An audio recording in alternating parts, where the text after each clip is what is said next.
حبايبي الغاليين عليا طلاب اولى اعدادي في كل مكان، اخباركم ايه؟ يا رب تكونوا بخير، وحشينا جدا يا شباب. طيب الحمد لله رب العالمين، شرحنا مع بعض يونت 1 الوحده الاولى بالافكار بتاعت الامتحان، مهمه جدا جدا يا شباب بالنظام الجديد.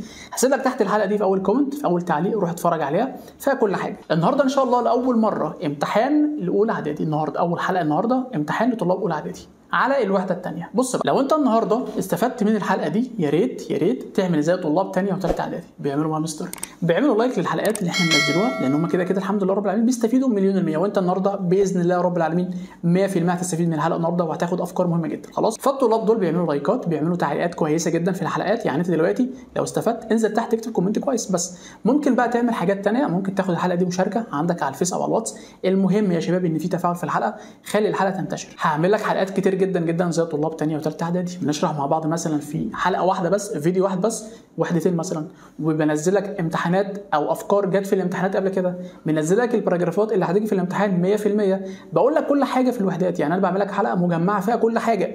فانت دلوقتي لو استفدت من الحلقه دي ما تبخلش علينا باللايك بالكومنت كويس، ولا تبخل على اصحابك اللي هم في ناس كتير لسه مش عارفه القناه، لان احنا لسه ما نزلناش فيديوهات كتير لاولى اعدادي في النظام الجديد. فانت لما تعمل تفاعل مع الحلقه الناس كلها بتستفيد، فانا بكون فرحان جدا ان في ناس استفادت من الحلقات دي. خلاص، فانت دلوقتي قبل ما نبدا لايك كومنت كويس، خلي الحلقه تنتشر عشان نعملوا حلقات ثانيه كتير ان شاء الله لطلاب اولى اعدادي. بس كده يا ابطال، نخش دلوقتي مع بعض مع الامتحان المهم جدا جدا. يلا بينا نيجي دلوقتي يا ابطال اولى اعدادي مع بعض مع الامتحان المهم جدا جدا على يونت 2. قبل ما نحل يا شباب طبعا بننبه على احنا الحمد لله رب العالمين دلوقتي معانا المذكره بتاعه الترم الاول 2025 النظام الجديد. خلاص، لو سعادتك بقى محتاج المذكره زي ما قلت لك فيها كل حاجه بقى يا شباب، فيها كل حاجه. الدرس الاول والثاني مثلا في اي واحده، والثالث والرابع والخامس والسادس مشروح بالصور زي ما انت شايف كده، وطبعا انا مستر فيها الكلمات المهمه وشرح كل حاجه شباب في المذكره، وطبعا القواعد بتاعتها مشروحه، وامتحانات مهمه جدا جدا، ومحادثات وباراجرافات مترجمه بالعربي زي ما هوريك دلوقتي. خلاص، لو احتجت المذكره بتكلم رقم الواتس على طول بيقول لك ازاي بتاخدها. تمام، طيب نخش دلوقتي على الامتحان، يلا بينا. طيب نيجي دلوقتي يا ابطال على الامتحان المهم جدا. هنبتدي بالمحادثه لان دي الحاجات المهمه يا شباب. طيب، احمد asks علي some questions. احمد بيسال علي يا مستر بعض الاسئله. تمام، احمد بيقول can I ask you some questions علي؟ يا علي ممكن اسالك بعض الاسئله. خلي بالكم يا شباب من حاجه، هو الراجل طبعا بيقول لي هل ممكن اسالك، فانا لازم تحت اكتب يس او نو، لازم يا شباب هكتب يا مستر هنا يس يو كان، لازم. تمام، رقم 2 يا مستر ساله سؤال. علي قال له I live in a small village in طنطا. انا عايش في قريه صغيره في طنطا. يا مستر هنا هركب سؤال عادي، ولكن هجيب اداه استفهام لان انا عارف ازاي بحل المحادثه. لو انت مش عارف تحل المحادثه، في دلوقتي فيديو هيظهر فوق هيعلمك ازاي تحل اي محادثه في الدنيا. انت عارف يعني ايه؟ روح اتفرج على الحلقه دي، مهمه جدا جدا جدا. طيب هنا يا ابطال هجيب حاجه اسمها وير لان بسال عن المكان، ثم اجيب دو لان الفعل المساعد مش موجود تحت يا مستر، والفعل اللي تحت في المصدر، فبجيب حاجه اسمها دو يا شباب، ثم اي بخليها يو، يبقى وير دو يو ليف. بس انت بتعيش فين؟ انا بعيش في قريه في طنطا. تمام، بعد كده احمد ساله سؤال، فعلي قال له اي جو تو سكول اون فوت، بروح المدرسه على رجلي. ايه ده يا مستر؟ يبقى اكيد بيقول له ازاي بتروح المدرسه، ايه الوسيله اللي انت بتروح بيها المدرسه. يا مستر في حاجه اسمها هاو، انت علمتنا في الفيديو بتاع المحادثه حاجه اسمها هاو، كيف. فاقول يا مستر هاو برضه نفس الموضوع، دو يو جو تو سكول، هاو دو يو جو تو سكول. اوعى تكتب كلمه اون فوت لان اساسا بتسال عليها فما ينفعش اكتبها. يبقى هاو دو يو جو تو سكول، كيف بتذهب الى المدرسه. قال لي بذهب للمدرسه على رجلي. تمام، بعد كده قال له واتس يور فيفورت سبجكت، ايه هي مادتك المفضله. يا مستر اكتب اي حاجه؟ لا يا شباب مش اي حاجه، لازم انزل تحت الاول اتاكد هل في ماده معينه ولا مفيش. بص يا مستر تحت مفيش حاجه، خلاص اكتب اي ماده، اي ماده انت عايزها. My favorite subject is English. تمام مفيش مشكله. بعد كده احمد قال له do you have any friends at your school، هل انت عندك بعض الاصدقاء او اي اصدقاء في المدرسه. yes I do او yes I have، عادي مفيش مشكله. طب مستر دلوقتي ممكن اقول له no، براحتك عادي على فكره، no او yes في اخر حاجه في المحادثات يا شباب شغال معايا مفيش مشكله. لو انت كتبت no تمام، كتبت yes تمام مفيش مشكله. طيب نخش دلوقتي على السؤال الثاني في الامتحان اللي هو يا مستر او الثالث بقى بالنسبه لك، لان احنا سيبنا الليسننج اللي هو سهل جدا في الامتحان. طيب حل دلوقتي مع بعض القطعه بتاعت الفهم، ركز معايا. القطعه يا مستر بتقول لي my name is سالم، اسمي سالم. I am 13 years old، عندي 13 سنه. My best friend is called صلاح، صديقي المفضل يا مستر اسمه صلاح. He and I study together، ماشي يعني احنا بنذاكر مع بعض. His home is only a 10-minute walk from my place، يعني يا مستر بيته تقريبا ماشي كده 10 دقايق. خلي بالكم يا شباب من حاجه مهمه جدا معايا في القاعده عندنا على فكره في الملاحظات اللغويه، ان عندي كلمه 10 minute دي المفروض يا مستر تبقى 10 minutes اساسا، صح؟ بس ده يا شباب صفه لكلمه walk، فانا ما ينفعش اجمعها. يعني انت من الاخر لو لقيت في الامتحان الهايفن اللي هي الشرطه يا شباب اللي ما بين كلمه 10 ومينت، اوعى تجيب حاجه جمع، اوعى، لان دي صفه اصلا. وكمان حاجه حرف الاي ده اللي هو قبل 10 ده مفرد يا شباب، حاجه مفرد بعدها، يعني ما ينفعش اقول 10 minutes، مش حاجه اسمها كده، 10 minutes بس. يبقى انت علمها بحاجتين اتنين، لو لقيت علامه الهايفن دي اللي الشرطه دي يعني هات بعدها مفرد، ما تجيبش جمع. لو لقيت حرف الاي ده لازم يا مستر اجيب حاجه مفرد برضه، خلي بالك من الحته دي في الامتحان السنه دي. تمام. He is funny and friendly. We are always happy to be with each other. صراحة مستر هو ولد جميل جدا وودود، واحنا دايما كده بنكون سعداء مع بعض. تمام. He is always kind and helpful to me. هو طبعا يا مستر دايما كده طيب معايا ومعين ليا، يعني بيساعدني يعني وكده. When I don't go to school because I am ill. لما انا مش بروح المدرسة لان انا بكون مريض. كلمة ill يا شباب معناها sick، يعني مريض يعني. He comes to my place to ask about me. لما انا بكون تعبان هو بيجي لي المكان بتاعي وبيسأل عني. When he doesn't come to school I ask about him. لما هو ما بيروحش المدرسة انا بسأل عنه. كلمة him ده يا مستر عايدة على مين؟ ده ضمير يا شباب، ضمير مفعول، بيشير الى مين بقى؟ من الشخص اللي انا بتكلم عليه. برافو عليك، هنحل دلوقتي، هو كده كده هيسألك على اصلا دلوقتي. تمام. We also play football together on Fridays. نلعب يا مستر مع بعض كورة كل يوم جمعة. We have the same hobbies. We like swimming. We go swimming on Saturday and Sunday. بص يا مستر احنا بنحب السباحة وبنذهب للسباحة يوم السبت والحد. تمام. نحل دلوقتي مع بعض يا شباب، وطبعا في الامتحان مش لازم طبعا تترجم كل حاجة كده، لا مش لازم، بس انت تكون يعني احسن انك لو ترجمت كل حاجة بحيث انك تروح تانية اعدادي تكون متميز، تالتة اعدادي لازم يا شباب لازم تترجم في الامتحان. تمام. طيب السؤال الاول بيقول لي سالم اند صلاح ار كذا sisters زي مستر عيب والله. brothers الصراحه مش اخوات يا شباب. students ممكن teachers، لا مفيش حاجه اسمها كده. يبقى الاجابه الصح يا مستر students. لو ما قال لي عندنا 13 سنه، هما الاثنين اولاد سالم ده قال 13 سنه، وصديقي صلاح برضو. وكده كده يا مستر هو اصلا قايل لي في السطر الرابع كده بيقول لك لما انا ما بروحش المدرسه بكون تعبان. ايه ده؟ هي اكيد ستودنتس، طلاب بيروحوا المدرسه، يبقى انا عرفت من القطعه اللي هم بيروحوا المدرسه، يبقى ده اكيد طلاب يا مستر ستودنتس.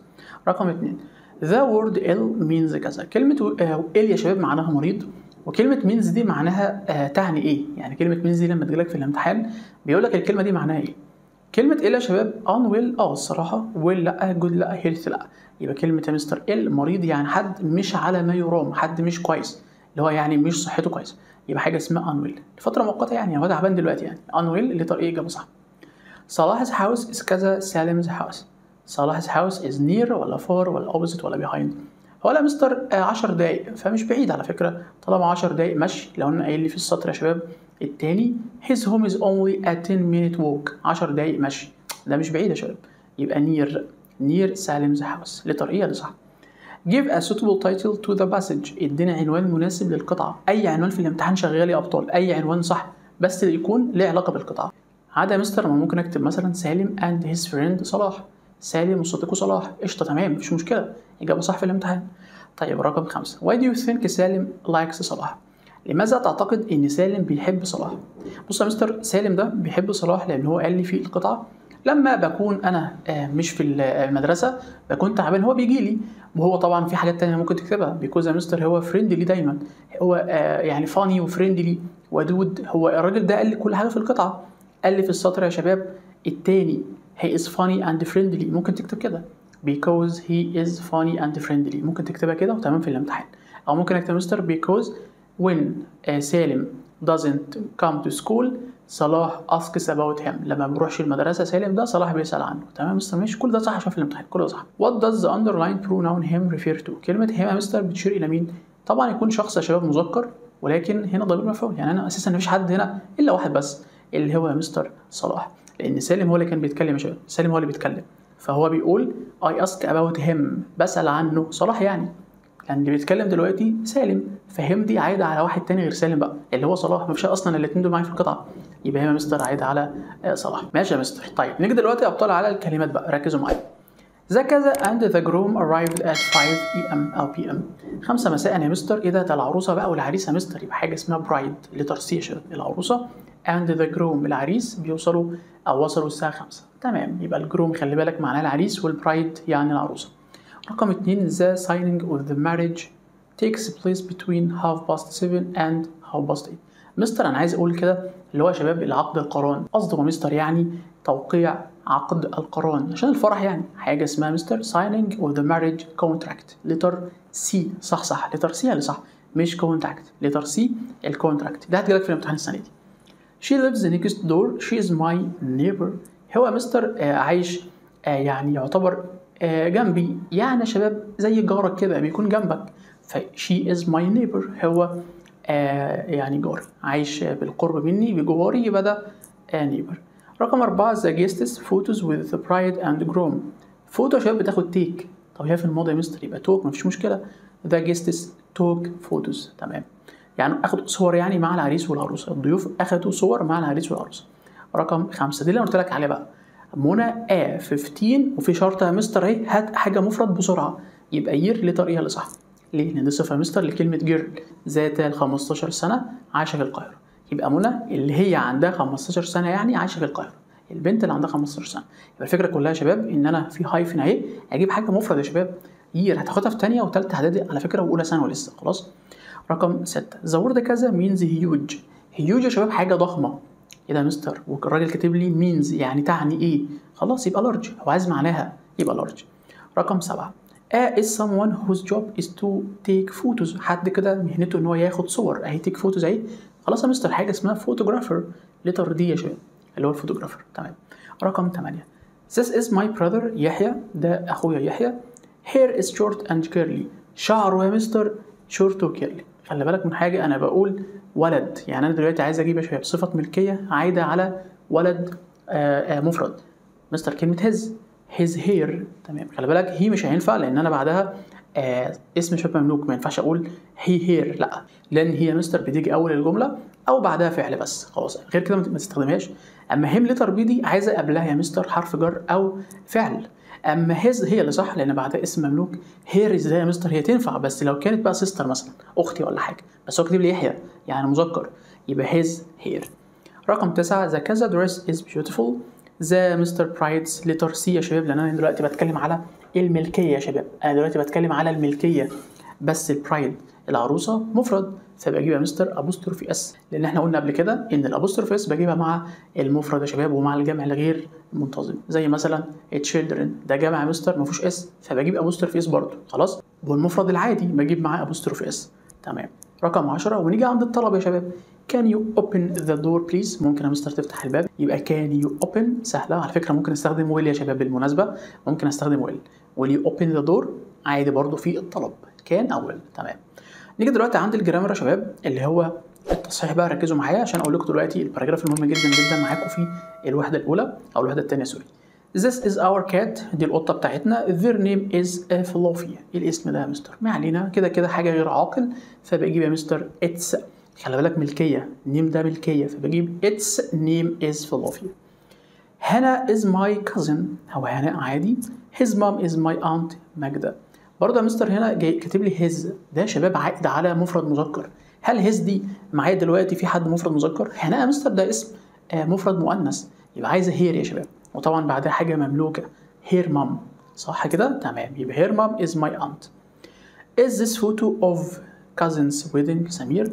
هل الصوره دي لفرح ابن عمك يا سمير؟ يبقى is this a photo of your cousins.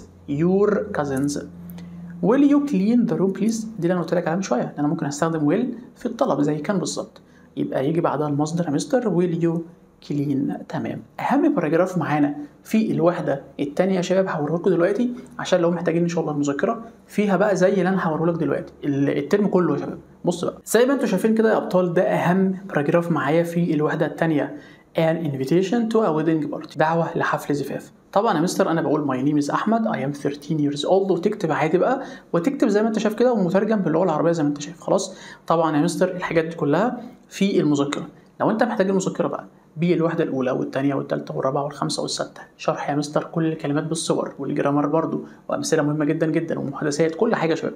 باراجرافات مترجمه 2025. كلم رقم الواتس هيقول لك ازاي تاخدها مهما كنت في اي محافظه في مصر، وطبعا تاخد معاها الغلاف بتاعها الجديد يا شباب. غلاف مهم جدا السنه دي اساسا لسه معمول يعني، فكلم رقم الواتس برضه هقول لك كل حاجه. ان شاء الله اشوفكم في الحلقات الجايه، بس ما تنسوش التفاعل مع الحلقه عشان اعمل لكم حلقات تانية كتير زي طلاب تانية وثالثه اعدادي كده. كان معاكم مستر محمود عبد العزيز، والسلام عليكم ورحمه الله وبركاته.